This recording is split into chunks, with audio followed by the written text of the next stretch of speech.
2022 সালে নাটোর সদর হাসপাতাল 250 শয্যায় উন্নীত করা হয়। পরবর্তীতে জেনারেল হাসপাতাল হিসেবে ঘোষণা দেয়া হয় 2024 সালের সেপ্টেম্বরে। হাসপাতালে রয়েছে আইসিইউ, সিসিইউ ও ডায়ালাইসিসের আলাদা ইউনিট। হাসপাতালে শয্যা সংখ্যা ও পরিষেবা বাড়ানো হলেও নিয়োগ হয়নি প্রয়োজনীয় জনবল।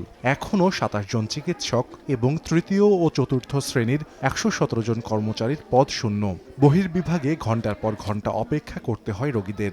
ল্যাব পরীক্ষার রিপোর্ট পেতে কেটে যায় 2 থেকে 3 দিন। দুর্ভোগ রয়েছে অন্তবিভাগেও। এছাড়া জনবল সংকটে পুরোপুরি চালু হয়নি হাসপাতালের নতুন ভবন। ইউনিটে নেই ডায়ালাইসিসের যন্ত্রাংশ।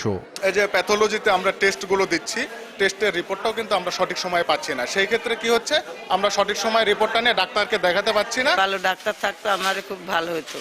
আমরা গরিব মানুষ, টাকা পয়সা কম লাগবে জন্যে আমরা হাসপাতালে আইছি। অন্য ভবনগুলো চালু করতো তাহলে আমাদের এরকম কষ্ট হতো না। অনেক রোগী এখানে ছিল আর চলে গেছে। দূর দূরান্ত থেকে আসি, হয়তো বা সময় মতো আমরা এই চিকিৎসা পেতাম। সকালে এসে দুপুরের মধ্যে সব পেয়ে যেতাম, তাহলে আমাদের একটা কাজের জন্য একটা রোগীর জন্য বারবার আসতে হতো না। এক্সরে করেছি, আলট্রাসোনোগ্রাম করতে গেছি, কর্তৃপক্ষ বলছে আজকে সিরিয়াল শেষ, আগামীকাল করতে হবে। পর্যাপ্ত চিকিৎসা ব্যবস্থা থাকার পরেও রুম সংখ্যা কমের কারণে আমরা হয়রানির শিকার। আইসিইউ ও সিসিইউ ইউনিট কবে চালু হবে তা নিশ্চিত করতে পারেননি ঊর্ধ্বতন কর্মকর্তারা। তবে জনবল সংকট সমাধানে দেয়া হয়েছে আশ্বাস। আশায় আছে যে এটি খুব দ্রুত পূরণ হয়ে যাবে এবং আমাদের অন্যান্য জনবলের কিছু ঘাটতি আছে, সেগুলিও তৃতীয় চতুর্থ শ্রেণী, সেগুলিও আশা করছি খুব দ্রুত পূর্ণ হয়ে যাবে ইনশাআল্লাহ। সিসিইউ হলো ভালো কার্ডিওলজিস্ট এসে যদি উদ্যোগ নেয়, আমরা আসলে পোস্টিং দেব। পোস্টিং দেওয়ার পরে ডাক্তার দরকার তো আসলে সিসিইউর জন্য, কার্ডিয়াক সাপোর্টের জন্য 48তম বিসিএস যোগদান করলে লোক দিতে পারবো।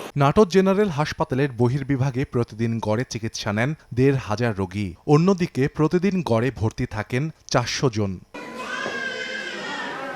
সময় সংবাদ, নাটোর।